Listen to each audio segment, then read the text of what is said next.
Oke, baik, sahabat semua. Assalamualaikum warahmatullahi wabarakatuh. Salam sejahtera, salam sehat semuanya, dimanapun sahabat berada saat ini di seluruh wilayah Indonesia, mulai dari Sabang sampai Merauke. Kita tahu Jawa Bali saat ini masih PPKM level 4. Yang tertinggi itu berapa ya? Saya nggak tahu ya. Saya ini diajari begini-begini. Saya agak sedikit gaptek atau kadang-kadang misinformation. Level 4 itu tertinggi atau terendah? Saya kurang tahu, tetapi yang jelas level 4 itu mall belum dibuka kalau nggak salah, dan masih sama seperti yang selama 2 minggu atau 3 minggu terakhir kita mendapatkan di Jawa Bali. Jadi sahabat semua, kita tahu PPKM level 4 ini akan sampai tanggal 2 Agustus, dan hari ini informasinya yang terpapar sampai 45.000, naik lagi kemarin 28 ribuan, sekarang balik lagi ke 45 ribuan yang terpapar, dan ini sungguh sangat berat. Kalau hal ini terjadi, ini feeling saya aja ya, feeling saya sekali lagi, ini bukan sesuatu analisa atau dari data. Feeling saya kalau sampai tanggal 2 Agustus tidak juga turun, masih 30.000 sampai 40.000 yang terpapar, maka tujuannya sahabat semua ya, kita belum berbicara yang lain dulu, kita biar memahami kondisi saat ini. Jadi niat pemerintah mengadakan PPKM yang saya sampai sekarang lupa artinya apa gitu, mohon maaf, ngapunten pisan, ngapunten. Jadi yang jelas adalah kita waktu awal-awal Juli itu kita terpapar 30.000, 40.000, 50.000. Kemudian pemerintah berharap kalau itu turun sampai di bawah 10.000 yang terpapar per hari, maka itu adalah masa PPKM dilepas dan kita kembali berkehidupan sosial seperti biasa, normal gitu ya. Dan ternyata setelah kemarin PPKM itu gagal membawa ke angka 10.000, kemudian diperpanjang lagi, dan sekarang diperpanjang lagi setelah sampai tanggal 25, 26 diperpanjang lagi, sekarang diperpanjang lagi sampai 2 Agustus. Nah, yang diharapkan adalah dengan PPKM itu adalah pergerakan manusia, human movement adalah di bawah 50%. Tapi kalau bisa 70%. Tapi apa daya, faktanya hanya 15%, alias yang 80-an persen masih bergerak seperti biasa. Karena itu tidak ada perubahan yang signifikan, walaupun cukup ketat di sana sini membatasi, tetapi agaknya perut lapar dan kebingungan akan rekening di bank dan kantong menipis itu membuat logika beberapa sahabat kita yang 80% ini nggak bisa diam gitu ya, sangat bisa dimengerti. Dan pemerintah berat sekali kalau masih 15% yang berada di rumah, kemudian dicoba perpanjang lagi, dan faktanya hanya 20%-an yang berada di rumah, alias yang 80%-an masih keluyuran keluar, walaupun makanan, bisnis sudah tidak banyak dibuka lagi. Dan masukan dari beberapa teman yang dulu pada saat di rumah dia pakai Gojek, pakai GoFood, pakai pesan-pesanan online, food online, ternyata rekening bulanannya meledak. Tidak bisa juga dia belanja tiap hari pakai food online, dan ini membuat mereka mengurangi belanja online. Dan yang terjadi adalah banyak pengusaha yang pivot dari manual pindah ke digital, juga tidak dapat penjualan yang baik. Akhirnya banyak orang sekarang masak makanan di rumah. Jadi pebisnis yang tadinya pivot sebentar ternyata tidak survive juga. Itu adalah fakta-fakta yang terjadi. Jadi saya rangkum bahwa yang diharapkan adalah 50% orang berada di rumah, faktanya hanya 15%. Sampai 2 kali perpanjangan PPKM, tidak turun juga sampai di bawah 10.000, masih 40.000 yang terpapar per hari, 45.000 hari ini. Dan kalau begini terus sampai tanggal 2 Agustus, maka kemungkinan besar PPKM ini akan diperpanjang, baik itu di level 4 atau level 3. Cabenya mungkin pedesannya agak berkurang, tetapi kita harus melihat fakta. Sebentar lagi 17 Agustus gitu ya. Di sini masyarakat bergerak lagi. Jadi kalau itu bergerak lagi, masyarakat bergerak lagi, itu tidak pernah turun-turun di bawah 10.000, dan berita buruknya PPKM akan berkepanjangan. Jadi saya pikir masalah pemaparan COVID dengan PPKM ini terbukti tidak efektif gitu ya. Nah, mungkin kalau di setiap rumah dikasih duit 5 juta per 2 minggu, yang di daerah terpapar PPKM per kepala keluarga, mungkin mereka semua akan memilih diam, karena kalau mereka keluar mereka didenda 5 juta gitu ya. Kalau di dalam rumah dikasih 5 juta, jadi kalau keluar rumah di charge 5 juta. Mungkin orang Indonesia tuh memang mungkin jangan-jangan nggak bisa dipanis atau nggak bisa dihukum. Yang orang Indonesia tuh cocoknya adalah diberi hadiah atau diberi insentif. Jadi ya kepada kepala negara, pejabat saat ini, ya mbok pakai alternatif kedua, jangan dilarang. Kasih aja sudah duit, kasih vitamin gitu ya. Udah lepas aja, jangan-jangan ini pakai herd immunity, mungkin ya, karuan aja. Jadi ya vaksin diteruskan, vitamin dikasih setiap rumah, duit dikasih 5 juta sebulan gitu ya. Mungkin mereka akan manut sama pemerintah dan gagasan-gagasan ini tadi. Oke. Kemudian saya juga ingin mengabarkan bahwa kita mempromosikan yang namanya kibarkan bendera putih jika Anda atau sahabat semua punya masalah keuangan, masalah kesehatan, dan tugas sahabat semua adalah menurunkan bendera putih itu dengan menolong mereka. Jadi bendera putih itu adalah tanda, bukan menyerah, bukan kalah. Itu adalah tanda Anda butuh pertolongan, gitu ya. Kita bingung kalau bendera kuning nanti di sebagian wilayah dibilang kematian, tapi di daerah Makassar putih malah dibilang kematian. Tapi ini bukan itu masalahnya. Kita hanya ingin memberi signal dari sesama untuk sesama bahwa kalau ada bendera putih naik, tanya dia, tolong dia, gitu ya.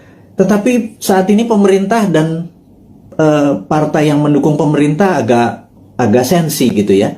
Dianggap gerakan bendera putih ini adalah gerakan politik yang menganggap kalau itu banyak bendera putihnya dianggap pemerintah ini tidak perform, dan bendera putih ini gerakannya dicoba diganti dengan memasang bendera merah putih, yaitu pejuang melawan COVID. Ini yang saya sedikit heran, kok sensitif banget sih ya pada saat orang atas nama kemanusiaan bergerak dicap mau berpolitik gitu ya. Enggak lah. Kali ini nih politik nomor 5 kali. Nomor 1 adalah humanitarian atau keselamatan sesama anak bangsa. Kalau pemerintah nggak bisa bantu, kita coba bantu dengan berkontribusi menurunkan bendera putih. Jadi bendera putih sekali lagi bukan gerakan politik. Dan kalau Anda, wahai pejabat, sekarang memutuskan untuk memasang bendera merah putih sebagai bentuk perjuangan terhadap COVID, kita dukung juga gitu ya. Bendera merah putih kita naikkan. Tapi kalau teman kita lapar, kodenya apa? Kalau ditaiknya bendera merah putih kan perjuangan gitu ya. Nah, tapi terlalu politik. Sekali lagi, ini bukan politik. Nggak ada niat untuk kita yang mempromosikan bendera putih ini sebagai gerakan politik. Gerakan bendera putih adalah gerakan sosial. Tidak ada niatan untuk berpolitik. Anda aja yang menjabat. Toh 2024 Anda juga selesai semua jabatannya ya. Dan saya titip ya, tolong utangnya jangan banyak-banyak. Karena kami repot bayarin utang Anda gitu ya. Sekali lagi, kami nggak akan cawe-cawe kok sama Anda ya, tapi pasti kami suruh bayar gitu ya. Dan Anda, ya mbok jangan nambah lagi utangnya gitu ya. Berat loh, hampir 6.500 triliun utangnya saat ini. Dan pilihannya Ibu itu juga masih ngutang lagi, nambah 500 triliun lagi. Itu kalau hampir berapa ya, kalau nanti di akhir masa jabatan hampir 10.000 triliun. Itu kalau bunganya 5% setahun itu 500 triliun hanya untuk bayar bunganya. Kasihan Pak, kita nih Pak, New Mind ini Pak, nyaurin utang gitu ya. Anda dapat nama sama pestanya, kita yang nyuci piring Pak. Ya kasihan dikit buat anak-anak New Mind yang nanti berkuasa ini ya Pak ya. Jadi wahai pejabat, sekarang Anda boleh lakukan apapun, tolong jangan nambah utang gitu ya. Pusing kita nanti bayarnya, anak cucu kita bayarnya. Dan tapi tenang, kalau New Mind berkuasa, Anda nggak diganggu kok, nggak ada masalah legal, nggak masalah buzzer menyerang Anda, enggak lah. Anda aja yang pakai buzzer itu untuk membunuh karakter orang-orang yang tidak setuju, silahkan Anda aja. Kita tidak akan balas. Itu bedanya. Kita akan mikul dhuwur mendem jero. Kita mendem rasa kita. Kita akan kelarkan ini. Tidak ada dendam di antara kita. Bahkan Anda ngutang, monggo. Tapi jangan banyak-banyak. Karena kita akan nyaur. Tenang ya. Saya nggak yakin Anda bisa nyaur atau membayar utang tersebut. Tapi New Mind bisa.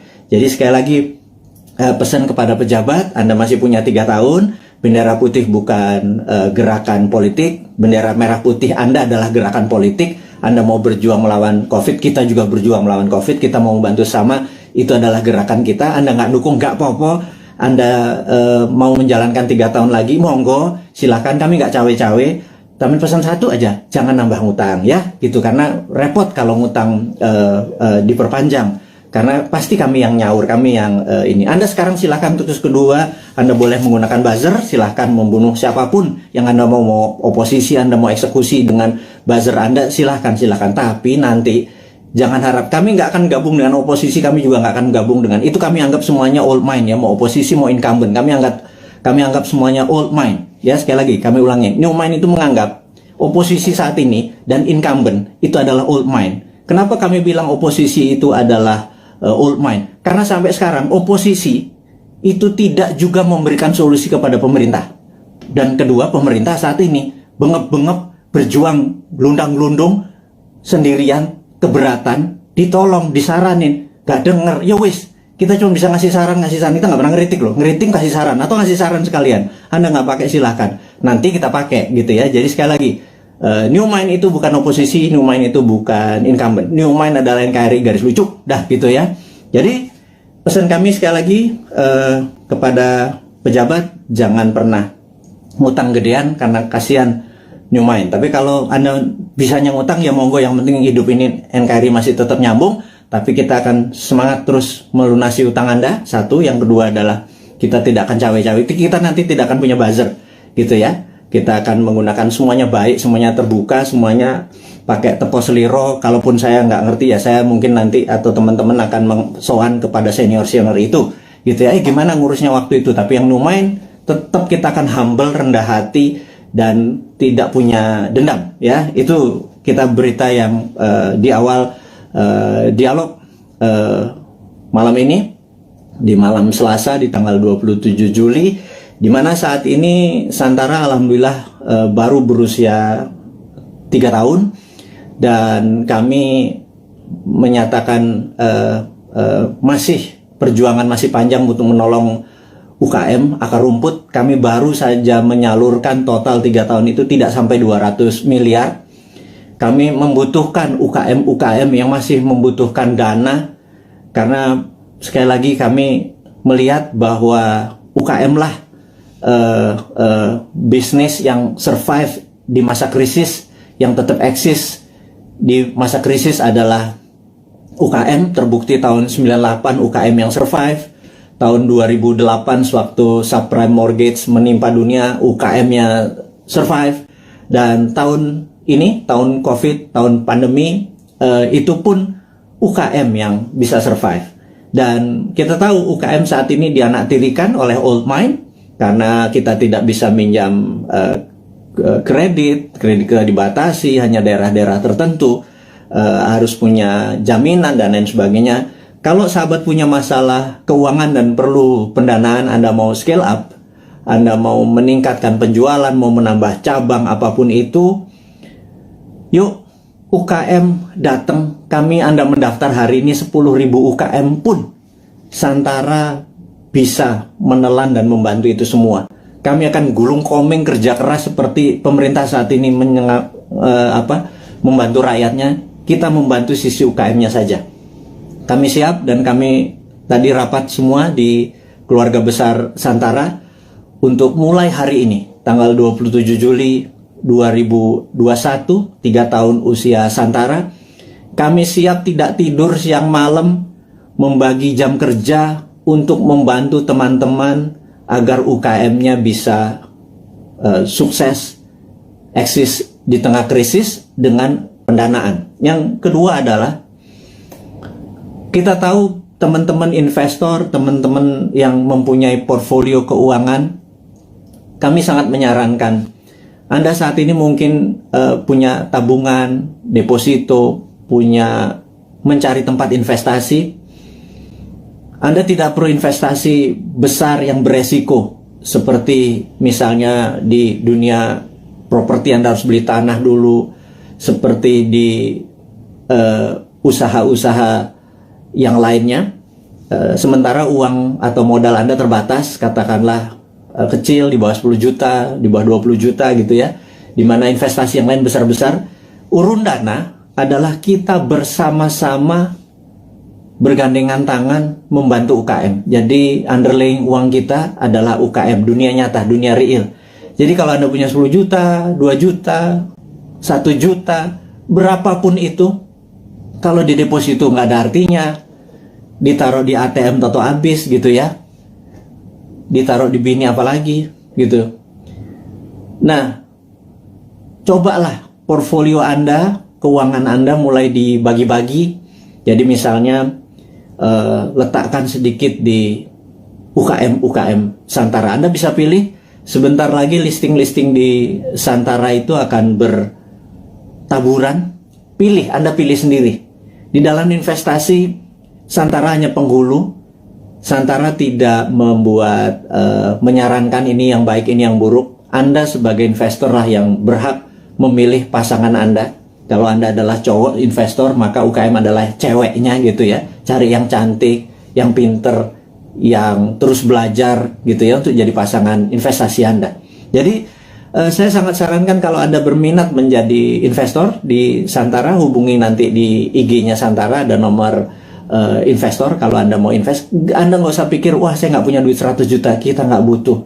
Sahabat, kita yang butuh adalah uang-uang yang nganggur, yang receh, ketimbang ditaruh di tabungan Anda di celengan babi itu, namanya juga celeng gitu ya. Anda pindahkan aja 1.500.000 uang Anda itu, pindahkan ke UKM. Jadi ada dua hal: satu, Anda bisa dapat dividennya; dua, Anda menolong ekonomi saudara kita sendiri, para UKM. Jadi itulah filosofi Santara dan niat Santara untuk membantu. Dan Santara saat ini kami ingin melaporkan juga bahwa dalam 2-3 tahun ke depan, dan mulai dari ulang tahun yang ketiga ini, kita akan membuat Santara Internasional. Jadi Santara Viet di Vietnam, Santara Thai di Thailand, dan Santara Filipina. Itu 3 negara akan kita buat duluan. Jadi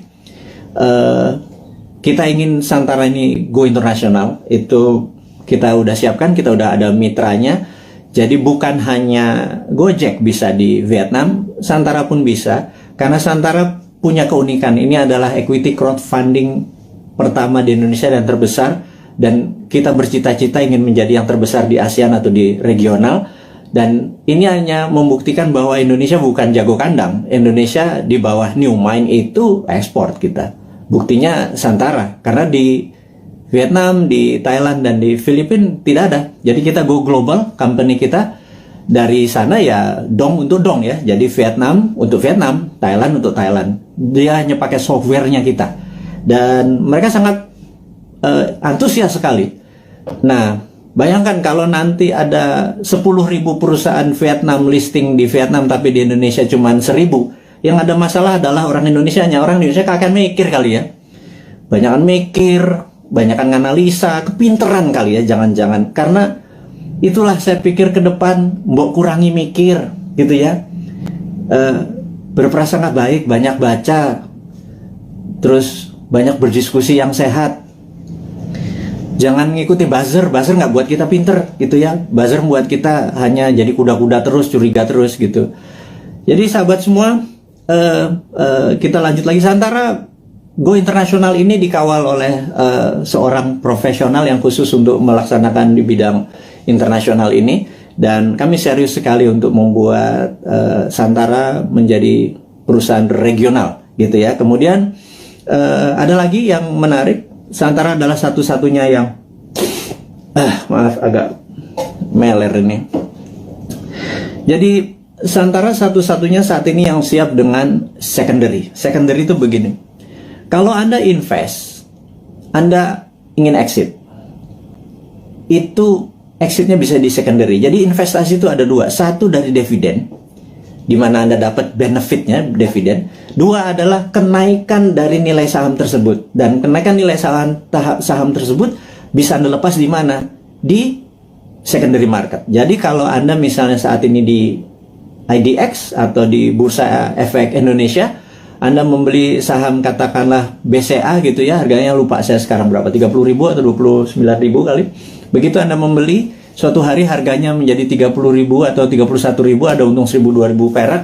Anda selain dapat dividen dari BCA, Anda juga bisa exit, dapat 1.000 atau 2.000 rupiah per lembar saham yang Anda beli. Jadi Anda dapat capital gain-nya gitu ya. Nah, capital gain itu eksekusinya ada di secondary market. Jadi kalau Anda sekarang pemain kripto, Anda doge, Anda beli Bitcoin di harganya dari langit, misalnya 100 juta, sekarang harganya 101 juta, Anda jualan untung 1 juta. Itu namanya secondary market. Anda melepas secondary market. Nah, sebentar lagi Santara akan meluncurkan secondary market. Izin kita dari OJK sudah lengkap. Jadi bisa dibayangkan saat ini ada 1 juta sahabat kita yang bermain di kripto gitu ya. Uangnya tentunya saham-saham internasional. Koin-koin yang Anda main adalah koin internasional. Jadi uang Anda sebenarnya menguntungkan negara lain. Terus kemudian di Bursa Efek Indonesia juga ada sekitar 1,2 juta investor yang setiap hari ada di floor saham untuk jual beli sahamnya. Dan kita berharap sewaktu Santara secondary-nya dibuka, itu adalah teman-teman yang portfolio keuangannya tadi bermain mengharapkan capital gain, Anda bisa menolong UKM karena yang Anda beli adalah saham UKM. Benar-benar ada sektor realnya, yaitu membantu sahabat UKM di Indonesia. Dan apa yang terjadi kalau di Vietnam, Thailand, dan Filipina kita bisa bersama-sama, ini terlalu mulus kalau kita bilang sekarang ya. Anggap 3-4 tahun lagi lah sampai 2026, 2027. Itu kita akan menjadi the biggest bursa UKM di dunia. Dan ini akan membuktikan bahwa Indonesia sekali lagi bukan jago kandang. Indonesia memang layak 2045 menjadi superpower country. Sekali lagi, Indonesia tahun 2045 layak menjadi superpower country. Sayangnya saat ini ya, sudah 20 tahun kita dipimpin oleh 3 kepala negara. Kita belum juga per hari ini menjadi negara superpower. Ya, saya sengaja membuat kata-kata ini untuk semua berpikir, bukan mengkritik, bukan ngeledek, bukan nyinyir, tetapi sebuah realita. 3 tahun kita dengan Ibu Mega, kemudian 10 tahun kita dengan Pak SBY, kemudian ditambah saat ini Pak Jokowi 7 tahun. Jadi total 20 tahun. Pertanyaannya, apakah Indonesia sudah menjadi negara superpower dalam 20 tahun? Jawabannya, kita masih negara pengimpor, kita masih negara penghutang, kita masih bergantung yuan dan dolar. Apakah itu dikatakan negara superpower? Gitu ya. Defisit neraca perdagangan kita sama Tiongkok membesar gitu ya. Produsen kita juga bukan barang-barang yang nilai tambah, tetapi masih bahan baku atau komoditi. Apa yang terjadi? Ini loh yang kita mau tanya. Wahai sahabat semua, yuk kita mikir bersama ya. Kita mikir bersama. 20 tahun kita sudah dipimpin oleh pemimpin besar. Ibu Mega adalah pemimpin wanita yang powerful. Pak SBY gitu ya, juga sangat powerful. 10 tahun dia memimpin. Kemudian Pak Jokowi juga sangat powerful, sudah 7 tahun dan masih 3 tahun lagi. Total 20 tahun saat ini.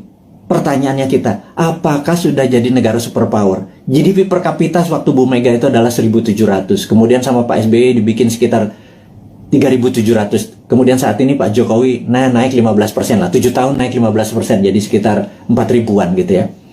Kalau Pak SBY naiknya 220%, kemudian Bu Mega naik sekitar 15% 3 tahun. Jadi saat ini kita ulangi lagi, apakah Indonesia menjadi negara superpower selama 20 tahun 3 presiden ini berkuasa? Nah, kemudian di 2024 para calon-calon yang ada itu genre politiknya adalah mirip dengan ketiganya. Misalnya kita sebut aja Pak Prabowo, ya dia adalah ke Ibu Mega gitu ya.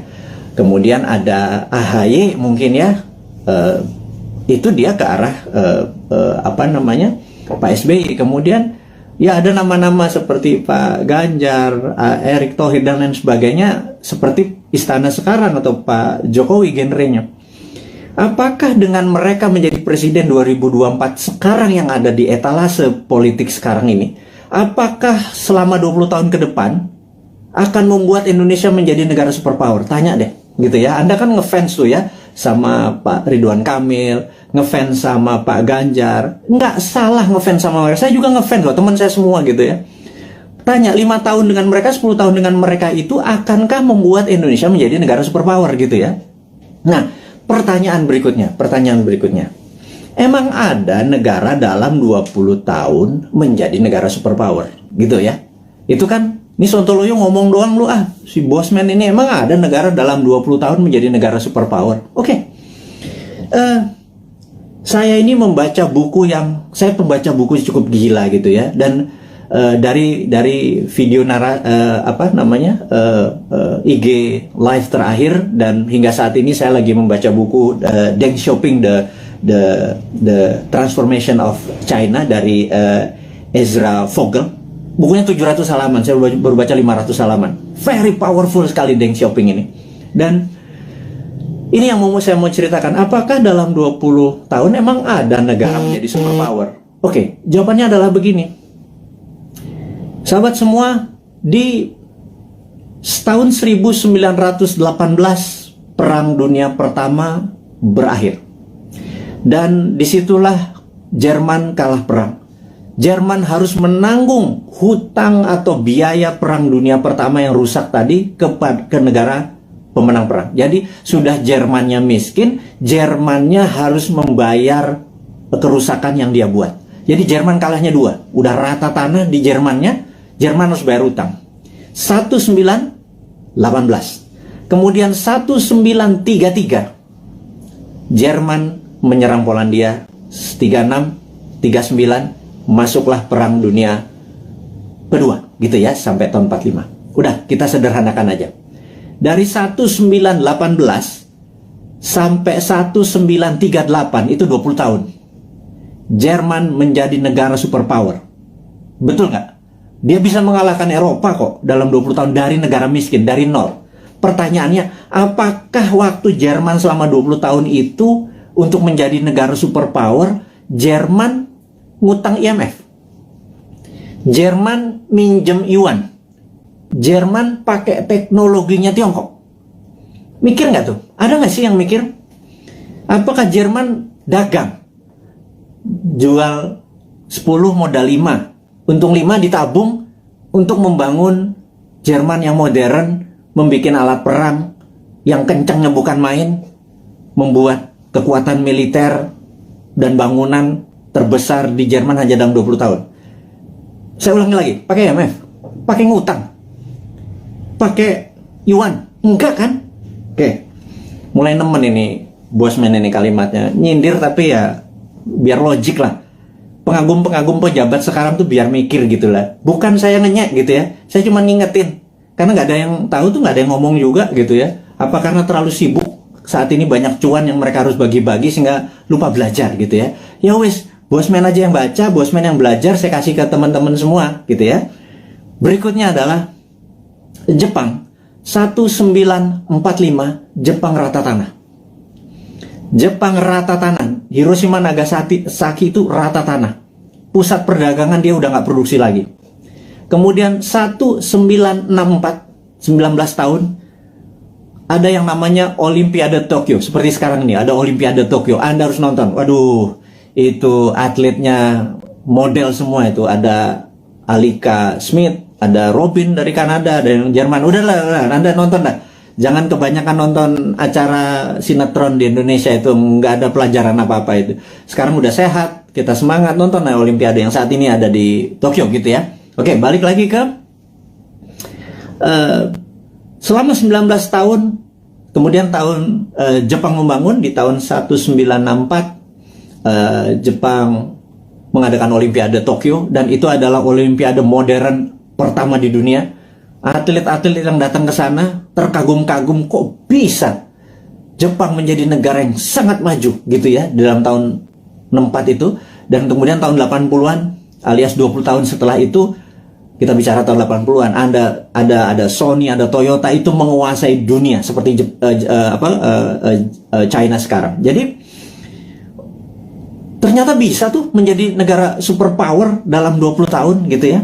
Nah, kemudian tahun 79 Tiongkok jangan tanya, Tiongkok rata tanah.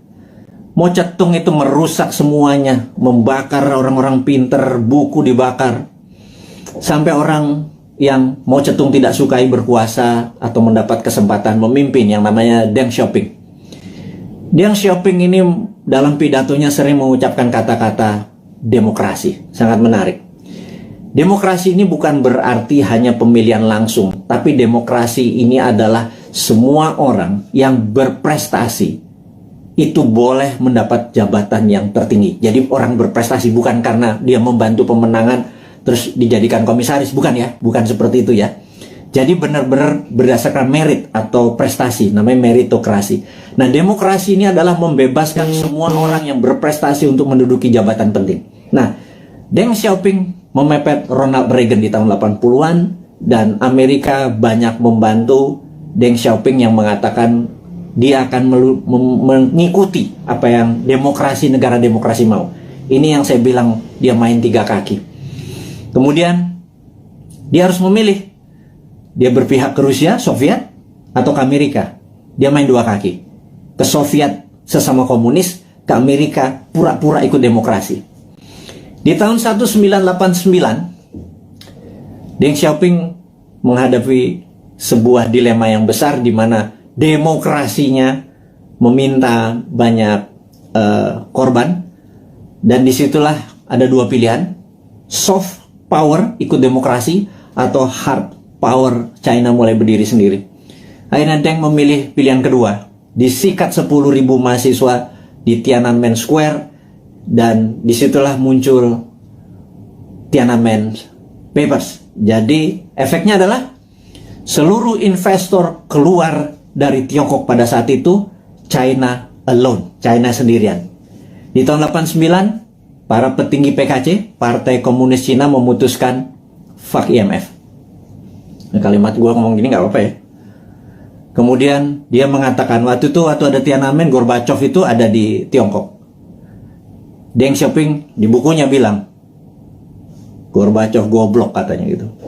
Nah, akhirnya benar, perestroika dan glasnost-nya Gorbachev merubuhkan Uni Soviet gitu ya. Sementara Deng Xiaoping dengan protokol Tiananmen-nya membuat China 89 ya, sendirian, semua ditinggalin sama perusahaan-perusahaan asing.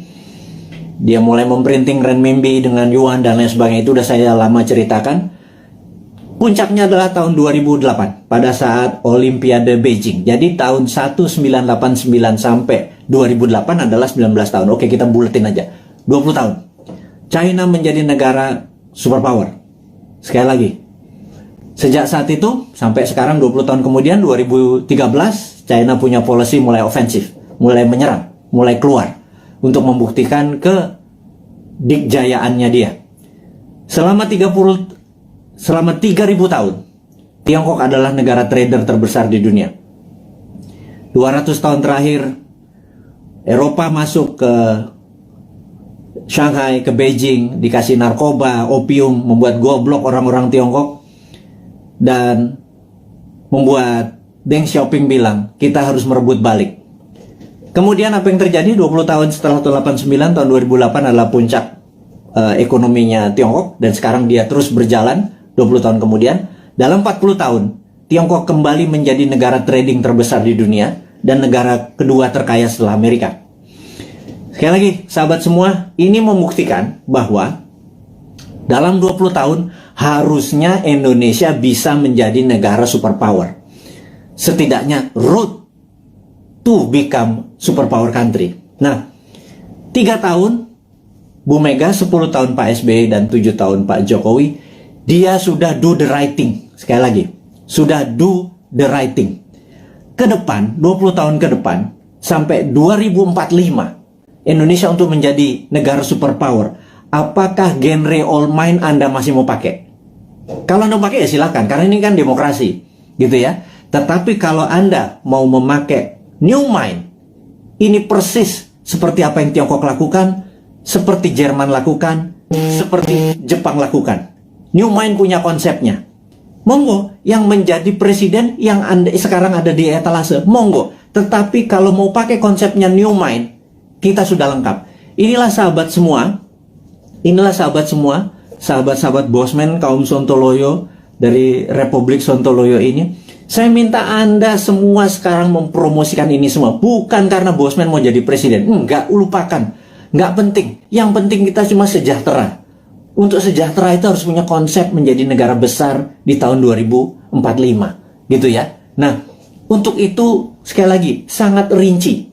Gimana caranya? Yaitu contohnya adalah kita tahu UKM saat ini 97% angkatan kerja itu adanya di UKM. Saya ulangi lagi. 97% angkatan kerja itu ada di UKM. Gara-gara pandemi, 9,7 juta sahabat kita menganggur. Karena Pak, UKM yang terpukul. Berikutnya, UKM saat ini belum menjadikan karpet merah difasilitasi oleh pejabat negara. Karena kita belum bisa berdaulat UKM itu. Padahal ada lebih 50 juta UMKM ya, dari mikro, kecil, menengah, yang menghidupi 97% angkatan kerja. Jadi, kalau angkatan kerja ini mau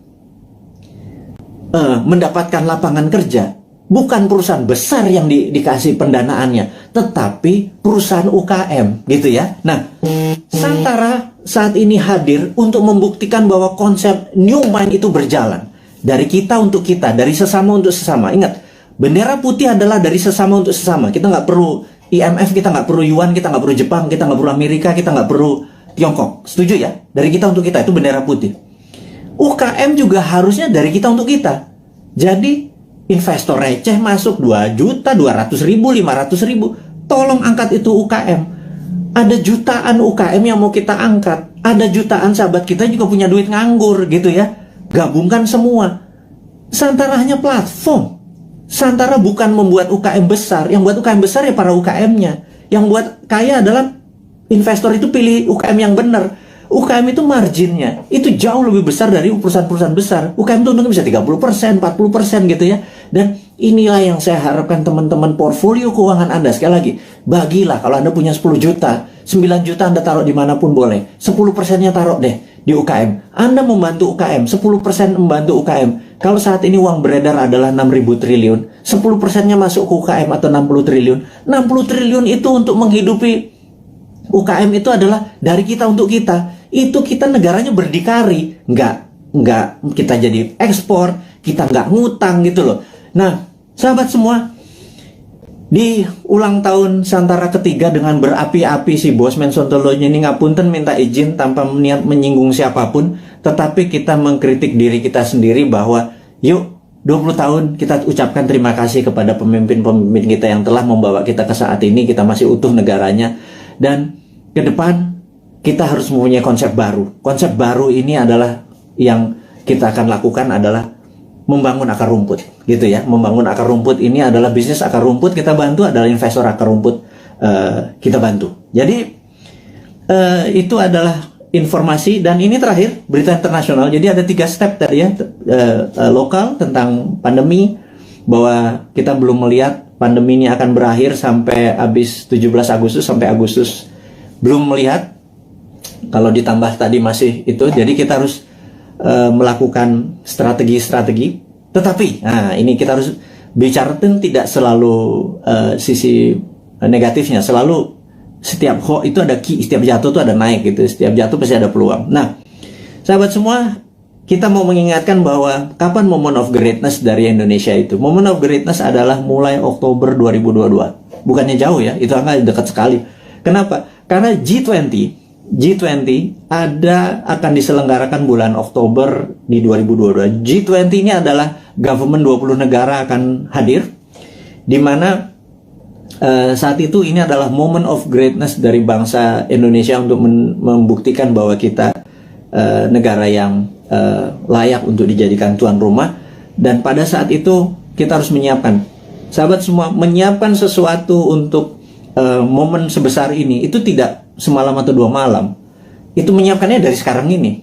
Jadi peluangnya besar sekali. Dan kita mau minta deal dengan dengan Pak BUMN, Pak Erik, dengan Pak Sandiaga Uno untuk acara G20 itu 80%-nya adalah UKM yang memberikan kontribusi bantuannya gitu ya. Nanti kita akan deal bersama-sama nih. Kemudian ada berita internasional sekarang. Kita mau duluan. Nomor 1 adalah kita menginformasikan bahwa kemungkinan besar Biden akan resign. Nah ini Bosman nih kalau ngasih informasi ini rada-rada langitan sedikit. Bukan apa-apa. Karena berbisnis, bernegara, itu kita bukan hanya menyadari kekuatan politik lokal atau minat dari lokal, bahwa kekuatan asing itu patut dipertimbangkan, gitu ya. Dan kita tahu cara berpolitik 7 tahun terakhir ini kental politik lokal, gitu ya. Tidak peduli sama politik luar negeri. Bahwa misalnya kita sangat miring ke Tiongkok gitu ya, seakan-akan di dunia ini negara cuma Indonesia dan Tiongkok gitu. 190 negara lain tuh nggak kenal tuh. Emang ada negara Nauru ya, emang ada Solomon Island ya, emang ada negara Sri Lanka ya, gitu ya. Ini saya suka heran gitu ya, kok negara Tiongkok apa Tiongkok gitu ya. Nah, kita cuma mengingatkan itu kan old mind, cuma satu negara yang ada di kepala mereka. Kalau new mind negara itu 190 negara gitu ya. Nah, kita harus melihat bahwa kemungkinan besar Biden akan resign. Hanya sekedar mengingat bahwa kita tahu Trump waktu kalah itu ada yang mengatakan 4 negara bagiannya direkayasa. Dan pada saat malam sebelum pelantikan Biden melakukan lobby, dan ini saya ceritakan kepada sahabat semua, ke Pentagon. Dan Pentagon agaknya mempunyai limit terhadap Biden karena dia dianggap lemah, dan Amerika tidak bisa menang perang lawan Tiongkok kecuali Biden dilengserkan dengan alasan kesehatan. Ya, ini sekali lagi. Kemudian naiklah Kamala Harris, dan ini kuncinya, siapa yang jadi wakil presidennya Kamala Harris, that's the key. Saya nggak bisa kasih tahu sekarang karena saya memang nggak tahu. Tetapi ini harus menjadi perhatian sahabat semua, jadi bahan renungan bahwa oh iya, bernegara itu ada negara besar gitu ya. Karena dolar saat ini menguasai 65% transaksi dunia, dan itu namanya Amerika. Yuan saat ini cuma 1%-an yang namanya Tiongkok gitu ya. Terus kenapa transaksinya pakai yuan, kita juga nggak ngerti kadang-kadang. Terlalu pintar mungkin ya, karena banyak prestasi. Jadi kita yang nggak nyampe ilmunya. Oke, kemudian kita mau mengingatkan adalah begitu Biden nanti resign atas nama kesehatan, maka di sini Tiongkok yang mulai ketar-ketir. Jadi Tiongkok memang waktu kemarin PKC, Partai Komunis Cina, merayakan ulang tahun ke-100, Xi Jinping dengan retorik, dengan pidato yang orasi luar biasa, mengatakan bahwa akan memenggal kepala negara yang membuli Tiongkok. Dan ini kata-katanya sangat ofensif gitu ya. Jangan-jangan kalau gue yang jadi presiden dipenggal duluan sama dia, karena gue ngebully terus dia kan, gitu ya. Ngebully sebenarnya bukan anti Tiongkok. Kita akan terus bermitra dengan siapapun. Kita akan tiru bagaimana Tiongkok jadi besar, tetapi kita bukan negara yang dirugikan. Buktinya saat ini trading kita dengan Tiongkok adalah Tiongkok yang surplus, kita yang defisit. Jadi kita kalau menjadi presiden nanti, kaum Newman bilang kita harus impas dong, jangan lo yang positif, kita juga harus positif atau impas, jangan kita yang defisit gitu ya. Tapi itu perlu strong lobbyist gitu ya, bukan yang mimpin lobbynya adalah diplomatik NKRI garis lurus, bukan trader gitu. Kalau trader ya negara untung rugi nggak peduli, yang penting kantong gue tebel gitu kan. Nah itu ya itulah, siapa yang masih memuja-muja orang-orang itu, Anda harus ingatkan. Suatu hari Anda tidak menjabat gitu ya. Nah, tapi ingat, kita bukan tipe balas dendam. Gitu aja bedanya New Mind. Kemudian kalau kedua, Xi Jinping mengatakan bahwa dia akan melakukan aneksasi Taiwan, Hong Kong dan Macau. Kemudian dia juga menyiapkan 100 silo dengan hulu ledak nuklir. Silo adalah tempat peluncuran roket berkepala nuklir. Ini menunjukkan Cina benar-benar ready untuk war. Nah, pertanyaannya, apakah akan terjadi war physical?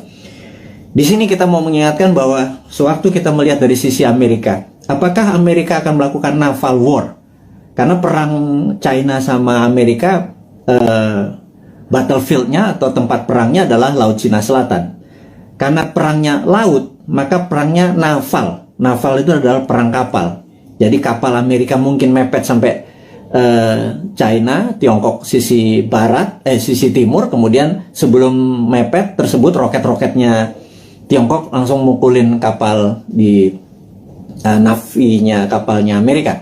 Tapi kayaknya nggak mungkin, karena itu tidak berefek kepada mainlandnya Amerika. Dan perang di laut itu mahal, gitu ya. Perang di laut itu mahal. Jadi sahabat semua, apa yang dilakukan kalau perang ini terjadi? Perangnya ada dua, yang kita sebut ini perang baru. Perang baru, saya baru baca bukunya soalnya. Saya ini kaget-kaget dengan istilah baru. Saya nggak yakin para pejabat sekarang sempat baca. Jadi ya udah kita ajarin aja mereka dengan ini, namanya invisible war atau perang yang tidak terlihat. Perang tidak terlihat ini ada dua. Nomor satu, kita tahu bahwa Amerika punya angkatan ke-6 yang namanya Space Army, ya. Angkatan ke-6 Space Army Amerika ini yang perangnya nanti perang bintang atau Space War, karena dia punya orbit tertinggi. Jadi orbit posisi satelit, posisi orbit satelit Amerika itu di orbit tertinggi, karena posisi dia di atas dari 1000 satelit Cina. Kita tahu di dunia ini ada sekitar 20.000 satelit, 60% adalah milik Amerika, Cina cuma 1000. Itu ditembakin semua satelitnya dari pakai laser magnetic beam yang Amerika saat ini punya. Itu pasti China shutdown itu, gitu ya. Kemudian kita mau mengingatkan lagi, invisible war kedua adalah pandemi, gitu ya. Jadi dihajar dengan pandemi di sisi bawah, di atas, di yang tidak kelihatan juga di sisi battle space, perang udara. Nah, teman-teman, apapun yang terjadi perang antara gajah, dua gajah itu jangan Pelanduk mati di tengahnya, jangan Indonesia mati di tengahnya. Karena itu kita selalu menantang old mind ini. Punya plan B nggak? Gitu ya. Sekali lagi, punya plan B nggak kalau benar-benar ini terjadi? Karena kapanpun bisa terjadi. Anggap tidak terjadi, tapi kan plan B tetap harus punya, gitu ya. Gitu. Misalnya kita tanya lagi, kalau vaksin yang 150 juta sudah divaksinin semua warga Indonesia, tetapi tetap aja COVID tetap merajalela, punya plan B nggak? Gitu ya. Nah, kalau nggak punya plan B, ini bernegara model apa sih kalian itu, gitu ya? Nggak ngerti geopolitik luar negeri, nggak ngerti pandemi, bahwa itu adalah war tool, strateginya adalah gagap, gitu ya. Kita sekali lagi, ini bukan mengkritik, ini mengingatkan bahwa kesadaran bernegara dari kaum New Mind itu tinggi. Kita ini patriotis semua nih, kaum New Mind ini. Kita nggak pernah menyalahkan tanpa solusi, gitu. Kita ngeritik barusan aja, nyinyir sedikit, tetap ngasih solusi, gitu ya. Nomor satu, solusinya apa? Itu kita kasih berita internasional bahwa Biden mungkin resign, China sama Amerika mungkin eskalasi perangnya akan tinggi. Kemungkinan perangnya adalah invisible war, yang satu pakai space orbit tertinggi dan kemudian pakai COVID atau pandemi, gitu ya. Kemudian perang ini dengan COVID ini akan panjang, gitu. Pertanyaan berikutnya adalah, setelah pandemi ini masih ada perang nggak? Karena saat ini masuk perang dunia ketiga sesungguhnya. Perang dunia ketiga itu ada common enemy, ada musuh bersama. Kalau dulu Jerman di perang dunia pertama, cuma ada Jerman dan Jepang di perang dunia kedua. Common enemy kita atau musuh bersama kita saat ini adalah pandemi. Seluruh dunia kena pandemi. Jadi kita ini harusnya udah masuk kategori war. Dan invisible war tentunya. Musuh kita tak terlihat. Ini kita harus gandengan tangan sesama apa namanya, human atau homo sapien ini, sesama makhluk yang namanya manusia ini, gitu ya. Jangan lagi bilang membeda-bedakan agama, ras, suku, dan lain sebagainya negara. Jadi untuk perang lawan pandemi ini kita benar-benar satu saudara semuanya. Nah, yang harus diingatkan lagi adalah setelah pandemi ini kemungkinan besar, dan kita udah ngomong tahun lalu, kemungkinan besar ada yang namanya climate war atau perang cuaca. HAARP atau HARP saat ini sudah mulai saling tembak. Dan dulu selama 10 tahun biasanya di Alaska antara Rusia sama Amerika. Nah, HARP ini, Amerika pernah nembakin HARP ini membuat kelangkaan gandum, sehingga gandum di Timur Tengah kurang karena tidak bisa disuplai oleh Rusia. Rusia dikerjain, waktu itu kering kepanjangan. Kelaparannya di Timur Tengah membuat peristiwa Mesir terjadi, gitu ya. Ini semua ada relasinya dan sudah berhasil merubah. Jadi climate war ini akan membuat kelangkaan pangan. Nah, itu dunia ya, bukan Indonesia saja. Indonesia ini punya kelebihan, yaitu punya 2 musim. Musim hujan, lupa gua. Musim durian juga masuk harusnya ya. Musim kawin segala macam, lupa gua. Jadi bukan musim hujan dengan musim kemarau saja.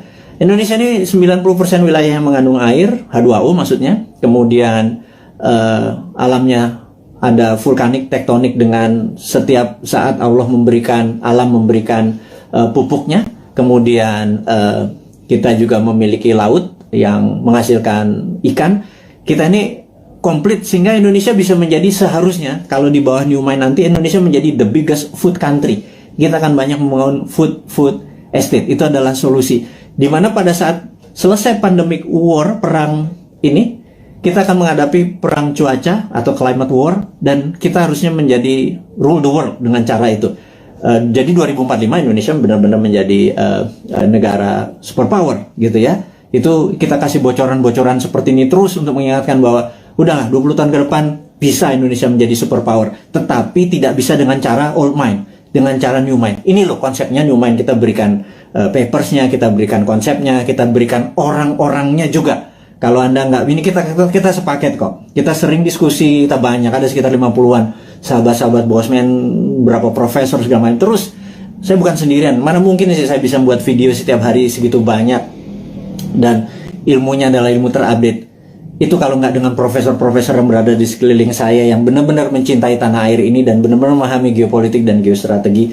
Itulah para kontributor yang terus membuat New Mind selama 3 tahun ke depan menjadi pintar.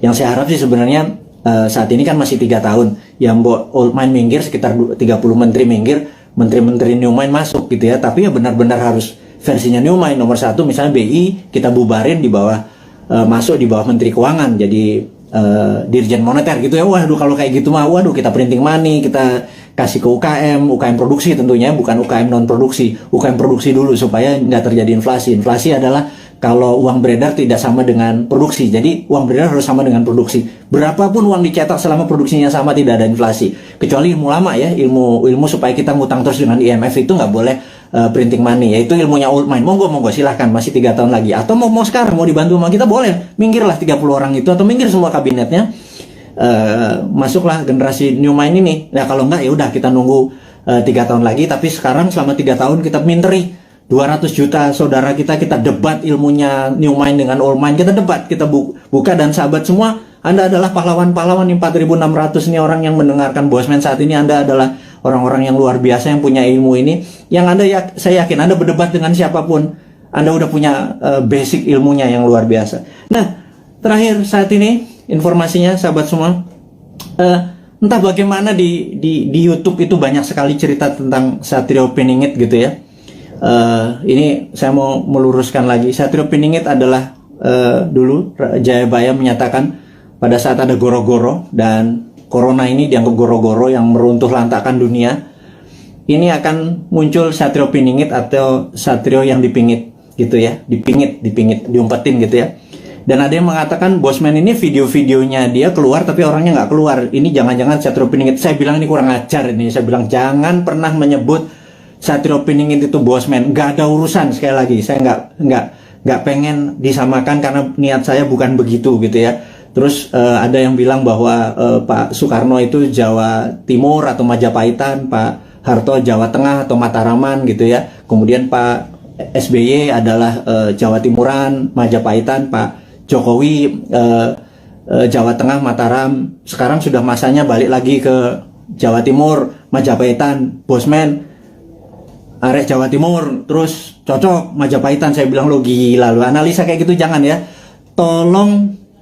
Tolong hal-hal seperti begini jangan diucapkan karena itu nggak penting gitu ya. Memang itu folklore atau cerita rakyat. Oktober 2022, yuk kita bareng-bareng membantu UKM. Kemudian kita tahu bahwa pandemi ini masih lama karena memang didesain atau pandemik atau pandemi yang diplan, yang direncanakan, ada yang ditarget. Kita terus menjaga kesehatan, dan kepada tenaga medis, tenaga kesehatan, kami semua di belakang Anda, jangan pernah menyerah. Terima kasih Anda sudah memberikan hati Anda, tenaga Anda. Saya dan kami cuma bisa mendoakan bahwa terbaik buat Anda, keselamatan buat keluarga Anda, terus menjaga kesehatan. Dan kepada sahabat semua di Indonesia dan dimanapun Anda berada, kaum NKRI garis lucu ini, teruslah mendoakan kita supaya menjadi yang terbaik, saling membantu sesama. Hairul kalam, saya ucapkan terima kasih. Wassalamualaikum warahmatullahi wabarakatuh.